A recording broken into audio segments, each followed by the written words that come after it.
Que alegria nós estarmos juntos mais uma vez. É o programa Bíblia no meu dia a dia. Ter a sua companhia é maravilhoso. É saber que Deus está falando conosco e fala conosco juntos. Muitas vezes a gente faz sozinho, né?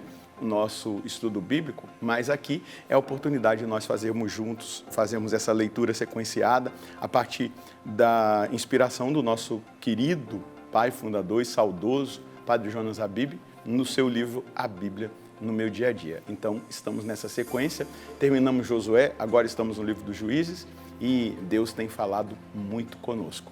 Quero convidar você a, junto comigo, abrir o seu coração para que você esteja disponível para o agir de Deus, para o falar de Deus, mas para que nós sejamos também ajudados, porque Deus nos deu um advogado, um auxiliador, Deus nos deu a graça de termos conosco na nossa vida o Espírito Santo, a terceira pessoa da Santíssima Trindade, procedente do Pai e do Filho. Ele é Deus, de mesma substância divina. Ele tem essa função de santificar, de iluminar a nossa consciência e nos revelar aquilo que Deus quer falar conosco. Vamos pedir que o Espírito Santo nos conduza no nosso estudo bíblico de hoje. No nome do Pai, do Filho e do Espírito Santo. Amém. Vinde, Espírito Santo, enchei os corações dos vossos fiéis e acendei neles o fogo do vosso amor. Enviai o vosso Espírito e tudo será criado e renovareis a face da terra. Oremos, ó Deus que instruíste os corações dos vossos fiéis, com a luz do Espírito Santo. Fazei que apreciemos retamente todas as coisas, segundo o mesmo Espírito, e gozemos sempre da sua consolação, por Cristo Senhor nosso. Amém. Quero convidar a pegar aí a sua Bíblia, também o seu caderno de estudos, para anotar o texto que nós vamos estudar hoje. Juízes, capítulo 11, versículos de 1 a 28. Juízes, capítulo 11, versículos de 1 a 28. Vamos ler juntos o texto e depois meditá-lo. O Gaaladita Jefité era um valente guerreiro. Era filho de uma prostituta e seu pai era Galaade. Galaade teve também filhos de sua esposa. Quando estes cresceram, expulsaram Jefité, dizendo-lhe: não terás herança alguma na casa de nosso pai, porque és filho de outra mulher. Por isso, Jefité fugiu de seus irmãos e estabeleceu-se na terra de Tobi. Juntaram-se a ele alguns vagabundos e praticavam assaltos. Certo tempo depois, os amonitas entraram em guerra contra Israel. Quando os amonitas declararam uma guerra, os anciãos de Galaade foram buscar Jefité do país de Tobi. Disseram-lhe: vem para ser nosso comandante, vamos combater contra os amonitas. Jefité respondeu-lhes: não sois vós os que me odiais? Expulsaste-me da casa do meu pai. Por que recorreis a mim agora que estáis na desgraça? Os anciãos de Galaade responderam: é por isso que agora voltamos a ti. Vem conosco para lutar contra os amonitas e ser o chefe de todos nós que moramos em Galaade. Jefité lhes respondeu: se me quereis de volta para combater os amonitas e o Senhor os entregar a mim, eu serei o vosso chefe. Os anciãos de Galaade lhe responderam: o Senhor é testemunha de que faremos o que dizes. Jefité acompanhou os anciãos de Galaade e o povo nomeou o chefe e comandante. Em Masfa, Jefité repetiu diante do Senhor o que antes havia dito. Depois, Jefité enviou mensageiros ao rei dos amonitas, dizendo: que há entre mim e ti para que me venhas combater em meu país? O rei dos amonitas respondeu aos mensageiros de Jefité: a questão é esta: ao subir do Egito, Israel tomou minha terra desde o Arnon até o Jaboque e até o Jordão. Devolve-o agora pacificamente. Jefité tornou a enviar mensageiros ao rei dos amonitas e lhes disse: assim diz Jefité: Israel não tomou a terra de Moabe, nem a terra dos amonitas. Ao subir do Egito, Israel andou pelo deserto até o Mar Vermelho e chegou a Cádiz. Então Israel enviou mensageiros ao rei de Edom, dizendo: deixai-me passar por tua terra. Mas o rei de Edom não atendeu. Enviou mensageiros ao rei de Moabe, que também não atendeu.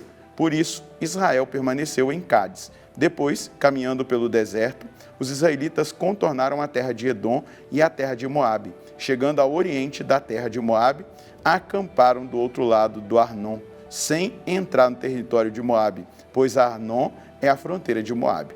Então Israel enviou mensageiros a Seom, rei dos amorreus, rei de Hesbom, e lhe disse: deixa-me atravessar a tua terra para chegar ao meu lugar. Mas Seom não confiou em Israel e não permitiu que atravessasse seu território. Ao contrário, reuniu todas as tropas e em Jaza combateu firmemente. Mas o Senhor Deus de Israel entregou Seom e toda a sua gente às mãos de Israel, que os derrotou e tomou posse de toda a terra habitada pelos amorreus. Israel apoderou-se de todo o território dos amorreus, desde o Arnon até o Jaboque e desde o deserto até o Jordão.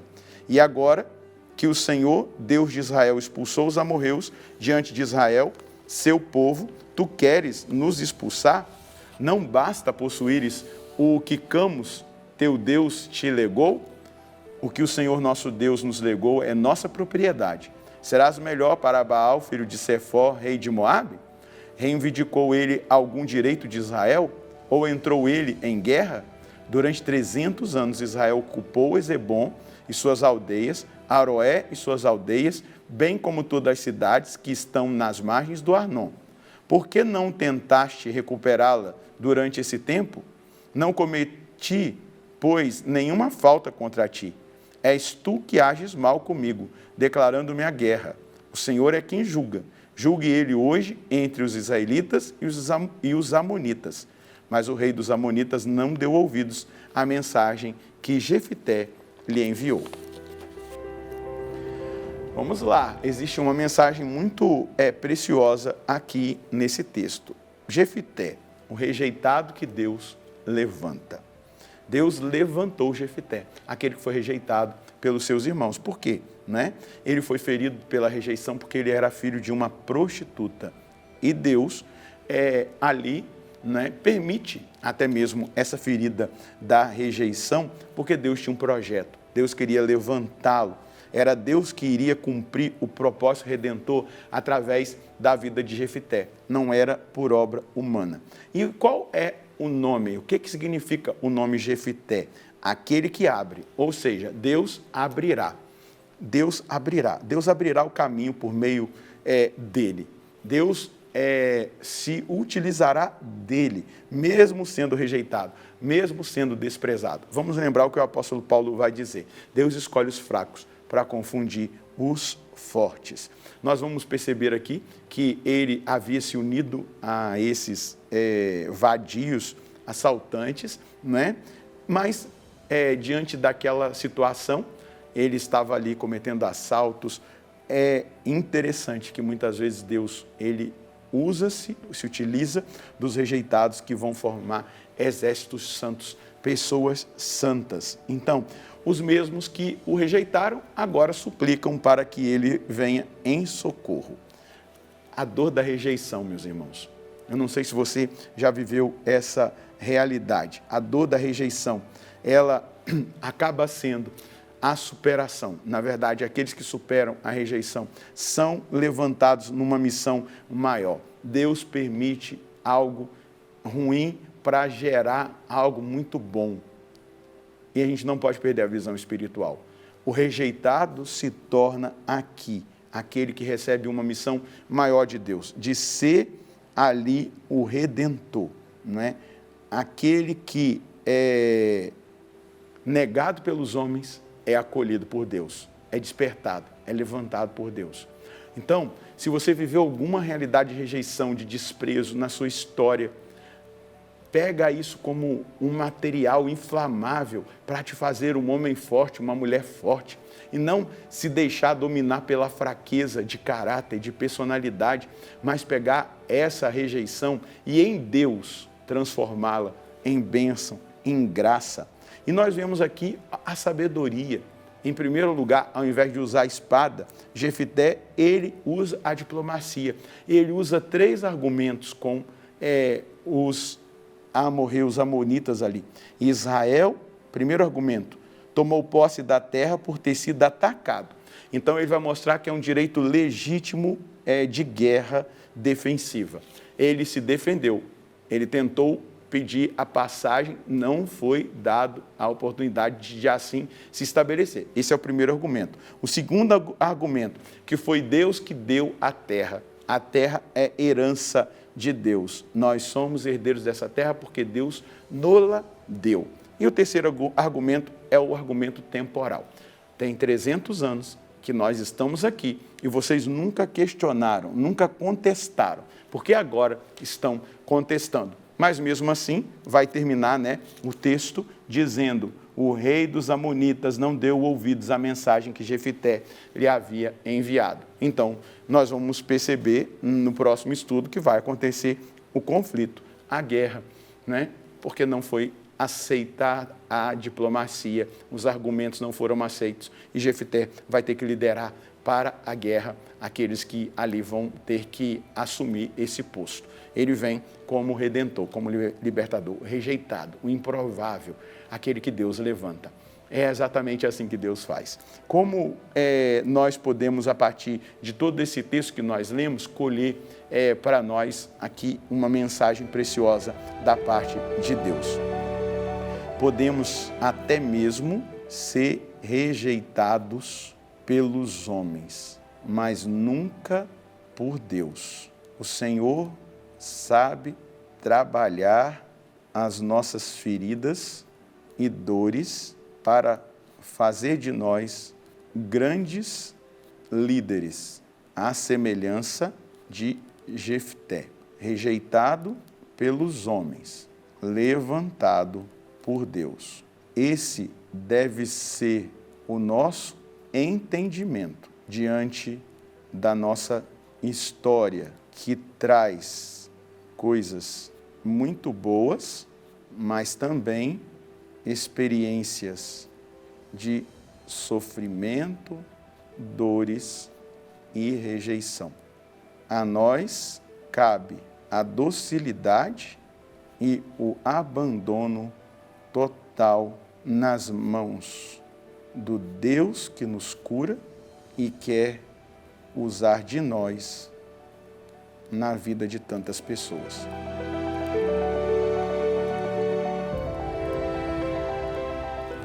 Ou a gente entende que a nossa história é a história de salvação e essa história pode ser transformada em graça, bênção, salvação para a nossa vida e para a vida das pessoas, ou nós vamos ficar num lamento eterno. Nós somos rejeitados, nós somos isso, aquilo outro, isso aconteceu lá na minha família, com meu pai, com a minha mãe, com os meus irmãos. A gente precisa colocar a nossa história diante de Deus e deixá-lo curá-la. E a partir da cura de Deus e da tomada de posse, da confiança total no Senhor, Ele pode fazer desse limão uma limonada maravilhosa e fazer de nós instrumentos na vida de tantas pessoas. Assim como Ele levanta Jefité, o rejeitado. É Deus que o levantou, porque a história dele foi trabalhada por Deus e na presença de Deus. Vamos rezar? Senhor, a nossa história, a minha história, é uma história de salvação. A história de cada um desses meus irmãos e dessas minhas irmãs que estão rezando comigo. Muitos momentos da nossa vida têm marcas de rejeição, de dores profundas, de situações que aconteceram que não foram boas na nossa caminhada, na nossa história, mas tudo isso, diante da sua presença, é transformado, é potencializado. O Senhor, com a sua graça, ao nos curar, faz de nós testemunhas, exemplo, sinal na vida de tantas pessoas. Quantos, Senhor Deus, agora estão sendo alcançados por essa palavra? E, a partir de agora, olharão para a sua história de forma diferente e abrirão as portas, abrirão o caminho para que o Senhor cure, para que o Senhor liberte, mas para que o Senhor possa usar daquilo que não foi tão bom para fazer tamanho bem, seja na nossa vida, seja na vida de tantas pessoas que nós tivermos acesso. Abre esse caminho de cura, de fortalecimento e de despertamento na minha vida e na vida dos meus irmãos. Amém. Comece a olhar para a sua vida com os olhos de Deus. Pergunta a Deus: Deus, o que o Senhor quer comigo? Aonde o Senhor quer me levar? Pode ter certeza, você será levantado por Deus naquilo que aparentemente foram os momentos mais trágicos e difíceis da sua vida. Porque Deus sabe muito bem trabalhar com instrumentos insuficientes e Ele sabe trabalhar a nossa história para que ela seja uma história de salvação e de bênção para a vida de tantas pessoas. Deus abençoe você e a sua família. Nós nos encontraremos no próximo programa, se Deus quiser, no nome do Pai, do Filho e do Espírito Santo. Amém.